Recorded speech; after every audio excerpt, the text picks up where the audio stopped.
Hello beautiful soul! Welcome back to my channel. This is Mei Chang Ame from Japan, Kabayan Gemini. This reading is for you, October 13 to 19. Tingnan natin. Maraming salamat po na sa mga subscriber, new subscriber, cross-watcher, at sa mga bagong pasok dyan. Welcome na welcome kayo sa bahay ni Ate Aimee. Salamat din sa nakataba ng puso niyong mga comments. At sa, syempre, mga nagpa-personal reading, salamat din. Kung gusto niyo ng personal reading at energy niyo lang talaga, ang gusto nyo makuha natin, all the details is nasa baba ng video na ito. Ay, ano ba yan? Okay. This is a general reading, Kabayan Gemini. Kunin mo lang ang sayo at itapon ang hindi sa iyo. Maaring ito isa vice versa, maaring energy mo, energy ng person mo, o energy ng malapit sa puso mo. Maaring nangyayari, or mangyayari pa lang. Use your own intuition, lawakan natin ang ating isipan. Para kay Gemini, marami kayong energy sa mundong ito. Kaya hindi ito magre-resonate sa inyong lahat, ha? Gemini. Thank you. There's a sneaky person, ano? Ingat-ingat ka, ha? Okay. Meron tayong Mountain, Bear, and Tower. Okay, nagkakaroon ng blockage sa'yo, no? Sa nakikita ko dito, you need to protect yourself. Dahil kasi meron kang kakaharapin na obstacle or mga enemy. There's a challenge. Ako nakikita dito, no? May mga sitwasyon daw na maaring nade-delay or madi-delay. No? Sinasabi dito. Protektahan mo yung sarili mo, panindigan mo. Maaring iba dito is related when it comes to a government, papers, building, something ganyan. May tao na mataas ang ego, matigas ang ulo, yan. Andito rin yung when it comes to your money or finances, no? Sa nakita ko dito. Lakasan mo lang daw yung loob mo. Kailangan din ng lakas ng loob sa mga challenge or obstacle na dinaranas o daranasin mo sa nakita ko dito, no? Andito rin yung sinasabi dito, maybe someone or ikaw is gusto mong protektahan or may tao dito na gusto kang protektahan. Vice versa, maaaring anak mo, ganyan. Maaaring kung mayroong bagong dumating sa buhay mo, ganun, nakita ko dito. Or you need to protect yourself, no? Sa nakita ko dito. Kasi nagkakaroon ng mga trouble dito, blockage sa'yo. Yan, may loneliness, there's an isolation, sa nakita ko dito. No? Ingat lang din kasi maaring meron din dito na ako nakita na taong makasarili. No? Maaring ikaw, nililinglang mo rin din yung sarili mo or may tao dito na pwede kang linglangin. May mga maling magagawa. Ako nakikita or there's a person na maling magagawa sa'yo. So nakita ko to. Ingat ka lang da. Caution naman to. Ingat ka lang din ha. Yan. Ingat ka, magpakatalino ka kasi may sneaky person na sa paligid mo. Energy ni Gemini. Na maaring siya is nagbobos-bosan, naghari-harian, ganyan. Eto, this is my authority, ganyan. Eto ang akin, ganyan. Maaring ganyan. Maaring yung iba kumbaga, ako yung tama, ikaw ang mali, mga ganon. No? May ganon ako nakikita. Energy ni protektahan mo yung sarili mo. Gemini.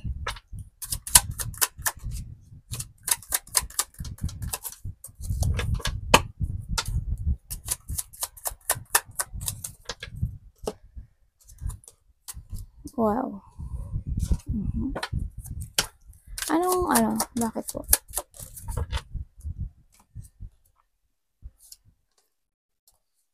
Energy mo is a positive no? Positive yung energy mo actually. Ay, ganun. May positive, may negative. Siyempre, andito yung may mga bago ka raw na gagawin. Either idea, mga gagawin, mga tao na mga bago makakasalamuha, ganyan, makakausap. Sa nakita ko dito. Ingat ka lang din kasi yung energy mo is frustration. Maaring may makakikimkimin ka na isang situation sa buhay mo. No? Nakita ko dito na kikimkimin mo lang. Maaring mapuprostrate ka, ganyan. May mga sitwasyon na maaring matatrap ka, ganyan. Maaring kung kayo is mag-uusap, hindi mo matatanggap yung pag-uusap na yun, ganun nakikita ko. Kasi, it's more on painful yung iba sa inyo. No, may painful pa na sitwasyon na kinikimkim nyo. No, sa nakita ko dito. Nagkakaroon talaga ng isolation. Ingat din sa nakita ko dito. Alagaan niya yung sarili nyo, ha?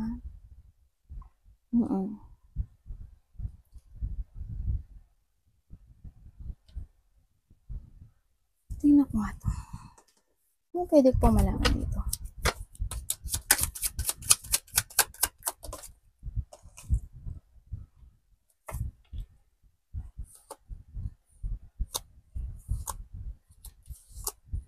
Okay.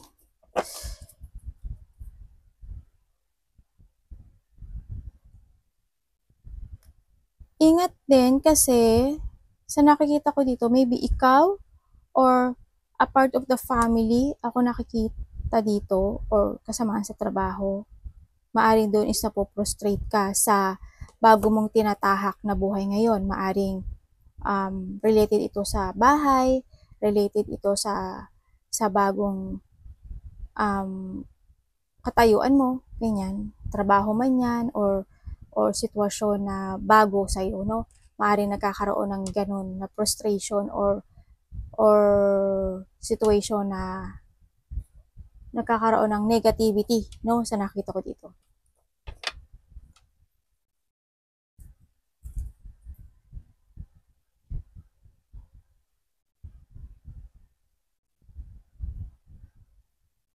Marami ka naman nakakausap, oh, sa nakita ko dito. Hindi ko nga alam kung ano eh, parang may mga bagong tao at may mga either event, parties, ako nakikita dito, no? Yan. May mga getting together o mga bagong situation na nangyayari sa buhay mo ngayon eh, sa nakita ko dito. May coming home, hindi ko alam kung may parating or ikaw ang uuwi, no? Sa nakita ko dito, ganun. Tingnan natin. Anong parating sa kanya? May saya naman ako nakikita sa'yo kahit na meron kang frustration na kinakaharap sa ngayon, no? Kasi yung manifesting achievement eh. Yung manifesting, stability sa buhay mo or success, no? Sa nakita ko dito. Kaya siguro, hindi yung sitwasyon na gusto mo ma-achieve to, di ba? Kaso, baka nagiging mabagal, ganyan. Sa iba sa inyo, ganun. Bakit po? May travel ba kayo? Diba dito may travel? Or pa-travel kayo, no? Okay, ibig sabihin, parating sa inyo is a happiness. Either kayo is magta-travel or you need, no? Sa nakita ko dito. Sabi dito, parating sa inyo is a fulfillment or a good news. Either there's a new love, either there's a new adventure in your life, or may mga situation na magiging maganda yung outcome.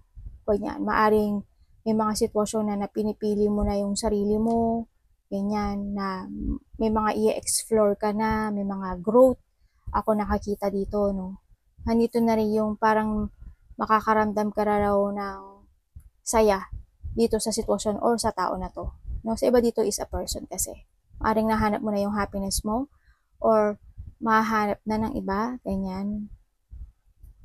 Makikita na nila yung fulfillment in life nila. Nagkakaroon na ng mental peace. Yan. Kumbaga, nandito na rin yung mga collaboration, yan, na partnership, ganyan. Maring din na there's a offering of love or traveling. Ako nakita, either job, work, something ganyan. Ako nakikita. Good na, no? Ang ganda ng ano mo.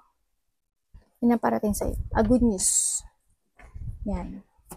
There's also an abundance dito, no? Sa nakita ko dito. Magkaiba ba kayo ng... Siguro may makikilala kang mga ibang lahi. Ako nakita dito. New person, ibang lahi. O kaya, yung person mo is, magkaiba kayo ng country. Ganyan. Ano yung dapat iwasan ni Gemini? Or maaring ikaw is, there's an opportunity of traveling abroad, di ba? Mga ganyan.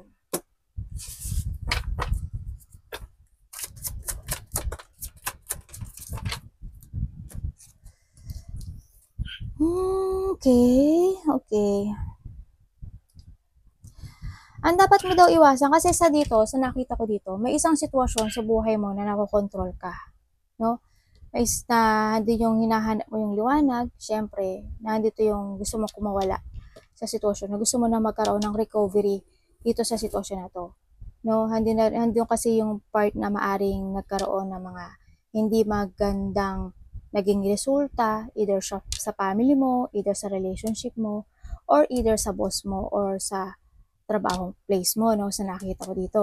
Pero, in the past na yon, sa past yun, sa nakita ko naman.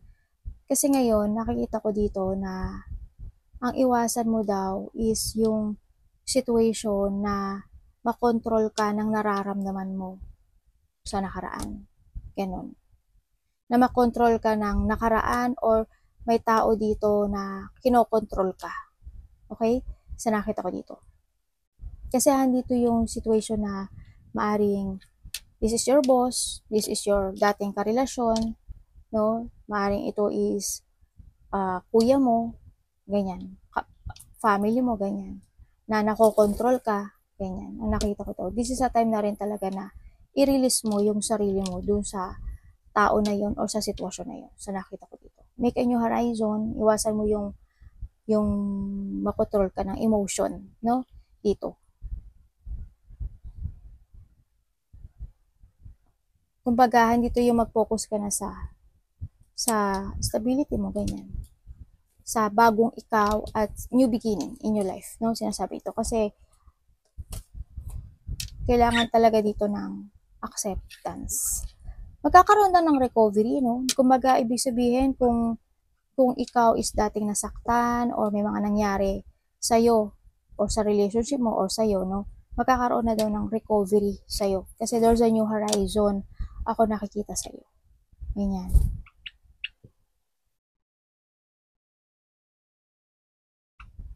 Meron dito na either ikaw or there's a person here na pinufull niya yung sarili niya sa'yo or vice versa tayo. Ganun nakikita.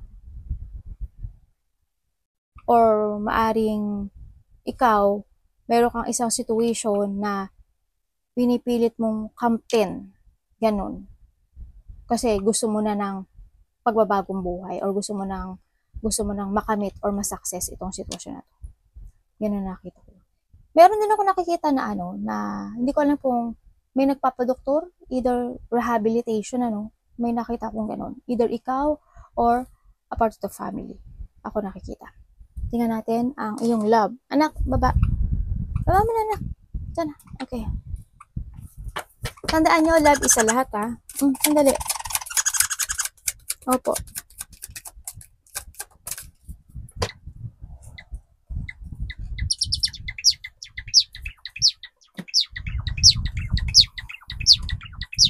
May tao na nag-iisip. No? At gusto ng paninimula. Mari may mga binila ka na sa buhay mo or may tao dito na galing 3-3. May tao dito na they want collaboration. So nakita ko dito. May sabihin,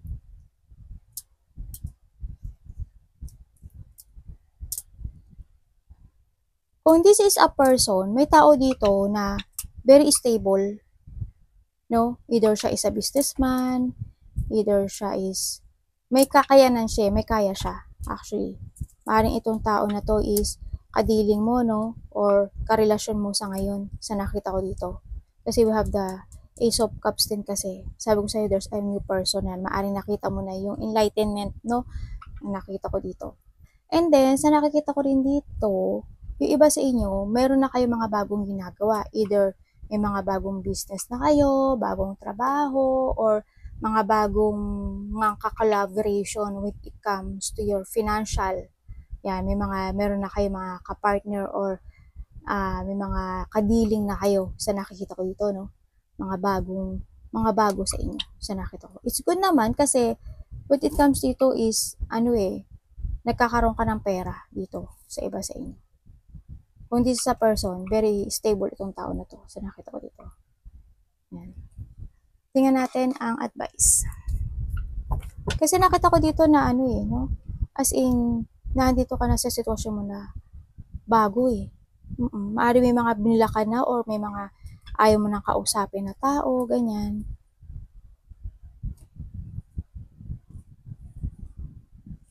May travel ba kayo?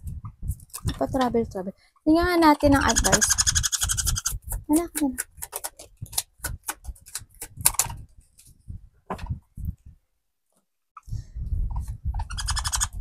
Diba dito may makikilala talaga kayo? Advice.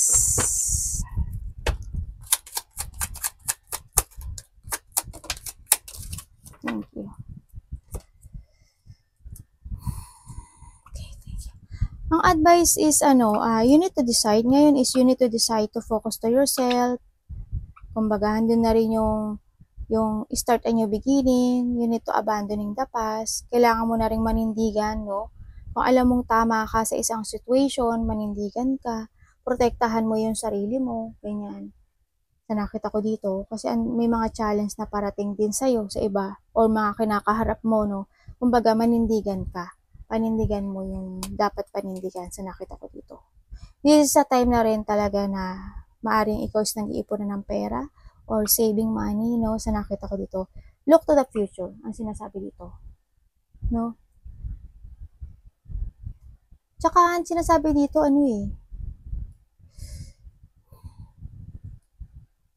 maaring may mga ka talagang darating.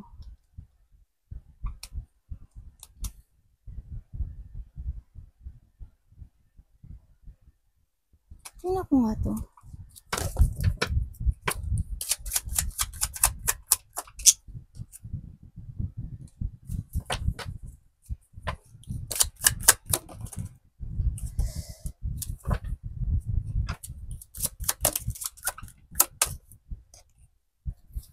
Thank you.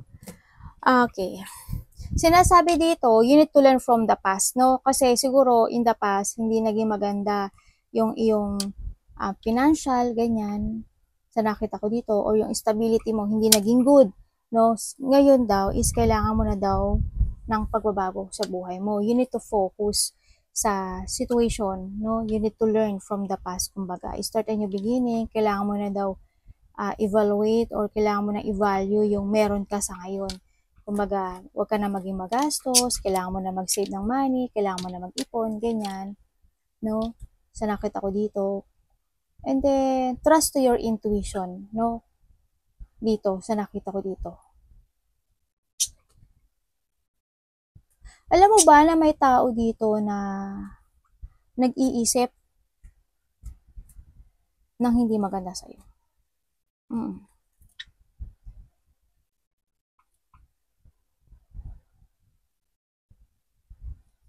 May tao na nag-iisip ng hindi maganda. Or maybe ikaw, no? Baka may pinag-iisipan ka. Kasi when it comes dito ngayon sa nagkakaroon ng competition, no? Kung nasaan ka man ngayon, may competition. Either sa trabaho mo, ganyan, or sa karelasyon, sa paligid mo. May tao dito, ganun, na maaring may lihim siya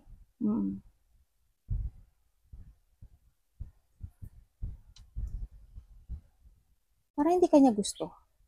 Kasi you need to be aware you need to be aware sa paligid mo. Sa nakita ko dito kasi may tao dito na maaring gusto kanya pabaksakin or gusto kanyang ayaw niya sa'yo. Actually. Kasi maaring ikaw isa sa kanyang kakompetensya, ganyan. Kung iyon ay sa trabaho. No?